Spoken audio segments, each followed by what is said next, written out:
এই ভিডিওটা সেই দিনে যেদিন আমি ফার্স্ট আল্ট্রাসাউন্ড করি অ্যান্ড আমি আমার বেবির অস্তিত্ব আমার ভিতর ফিল করতে পারি।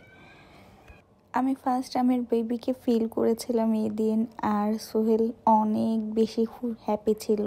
লিটারালি আমরা দুইজনেই অনেক বেশি হ্যাপি ছিলাম এই দিনটাতে, অ্যান্ড হোপ তোমরা দেখতেই পাচ্ছ আমরা কতটা হ্যাপি। প্রেগনেন্সি জার্নি আমার মনে হয় না কারোরই একদম হ্যাপি থাকে। এই দিনটার কথা আমি কখনোই ভুলবো না, কজ এই দিনটা ছিল আমার 3 মাসের, আর এই সময় বাবুর হার্টবিট আসছে কিনা সেটা চেক করতে গিয়েছিলাম। আর আমি অনেক অনেক অনেক নার্ভাস ছিলাম, আমার কান্না আমি কোনোভাবেই কন্ট্রোল করতে পারছিলাম না। সোহেল অনেক ভাবে বোঝাচ্ছিল আমাকে। এটা আমার 22 আর 24 উইক্সে করা। এই দিন আমি আমার বেবিকে ফার্স্ট দেখতে পারি। লিটারালি এই দিন আমি আর সোহেল দুইজনে একই সাথে আমাদের বেবিকে দেখি, আর আমি অনেক বেশি এক্সাইটেড ছিলাম, কজ আমি এই দিন জানতে পারবো যে হচ্ছে আমার ছেলে বেবি হবে না মেয়ে বেবি। কজ তখন থেকে আমি বেবির জন্য একটু একটু করে জিনিসপত্র কেনা শুরু করে দিয়েছে অলরেডি। এই দেখো আমার বাবুটা কিরকম হাত দিয়ে রেখেছে ওর মুখের ভেতরে। তখন কিন্তু ওদের জাস্ট স্কিন হয়েছে, বাট কোনো মাসেল থাকে না এই সময়টাতে।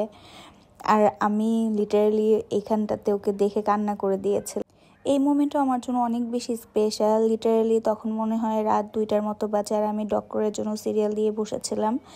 আর আমি সোহেলকে ফার্স্ট দেখাচ্ছিলাম যে হচ্ছে দেখো বেবির মুভমেন্ট, মানে বেবি বাম্প সোহেল ফার্স্ট হচ্ছে দেখে। আমি খুবই ওকে আমি বলতাম যখন, তখন ও বিলিভ করতো না, বাট এটা দেখে অনেক হ্যাপি হয়ে যায়। আর এই দেখো ওর নানু ওর জন্য শপিং করা শুরু করে দিয়েছে। এটা একদমই লাস্টের দিকে, মেবি ডিসেম্বর ও নভেম্বরের দিকে, যখন আমি চেয়েছিলাম একদম ফুল হোয়াইটের ভেতরে আমরা একটা বেবির ফটোশ্যুট করব। অ্যান্ড আলহামদুলিল্লাহ পিকচারগুলো অনেক সুন্দর হয়েছে। আর হোপফুলি এটা আমাদের লাস্ট অ্যানিভার্সারি ছিল, যখন আমরা অনলি 2 পারসন ছিলাম। এরপর আরেকটা হাত, তারপর হয়তো আরেকটা হাত, এভাবে করে একটার পর একটা হাত যোগ হবে আমাদের কেক কাটার সাথে। তখন আর আমাদের এরকম 2টা হাত থাকবে না। আমার অ্যানিভার্সারি ঠিক 4 দিন পরেই আমার ডেলিভারি পেইন শুরু হয়ে যায় এই যে। আর এখন আমি অনেক বেশি নার্ভাস ছিলাম, আমি ডক্টরের কাছে যেতে চাচ্ছিলাম না। আমার লেবার পেইন উঠে গিয়েছিল, তখন অলমোস্ট 12টা বাজে।